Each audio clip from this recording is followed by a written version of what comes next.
family tragedy. My elder boy, Jonathan, and John Rawlinson, Sue's fiancé. I knew what was coming, and after all those months, she had those smudges under her eyes. She must have loved him a lot. I could hardly believe it. I'm no newspaper man, sir. Prying isn't my business. It wasn't my business. It was my life. The raison d'etre for my existence. But now wasn't the time to tell it. The air accident. Jonathan had his own private Beechcraft. He waved towards the stretch of green turf running to the northern cliffs. He took off from here that morning. They, the reporters, wanted on-the-spot reporting. They came by helicopter and boat. There's a landing stage to the west. Again, the mirthless smile. They weren't well received. Care for a drink? You and your pilot. Lord Kirkside, all the reputation Williams had given him, seemed to be cast in a different mould from his daughter, and Mr. Durham Magician. On the other hand, as the Archbishop of Canterbury knew to his cost, Lord Kirkside was a very much tougher citizen than either his daughter or Mr. Magician. Thank you, sir, I appreciate that. But we haven't many hours of daylight left. Of course, how thoughtless of me.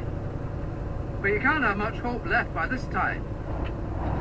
Frankly, none, but, well, you know how it is, sir.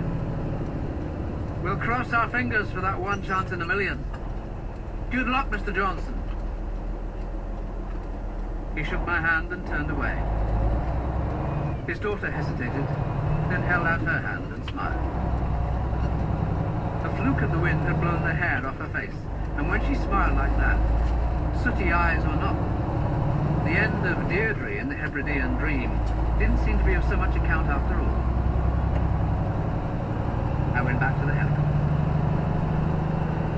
We're getting low on both fuel and time, William said.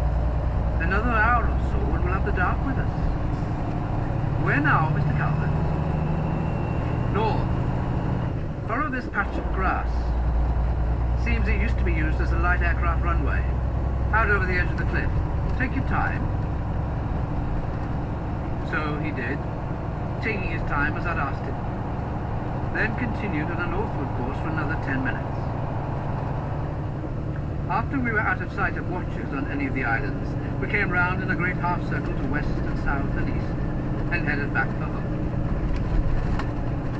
The sun was down, and the world below was more night than day, as we came into land on the sandy cove on the eastern side of the island Torbay. I could just vaguely distinguish the blackness of the tree-clad island, the faint silvery gleam of the sand, and the semicircular whiteness where the jagged reef of rocks fringed the seaward approach to the cove. It looked a very dicey approach indeed to me, but Williams was as unworried as a mother at a baby show who has already slipped the judge a £5 note. Well, if he wasn't going to worry, neither was I. I knew nothing about helicopters, but I knew enough about men to recognize a superb pilot when I sat beside one. All I had to worry about was that damned walk back through those Stygian woods. One thing, I didn't have to run this time. Williams reached up his hand to flick on the landing lights, but the light came on a fraction of a second before his fingers touched the switch. Not from the helicopter, but from the ground. A bright light, a dazzling light, at least a 5-inch searchlight located between the high water line of the cove and the tree line beyond. For a moment the light wavered, then steadied on the cockpit of the helicopter, making the interior bright as the light from the noonday sun. I twisted my head to one side to avoid the glare.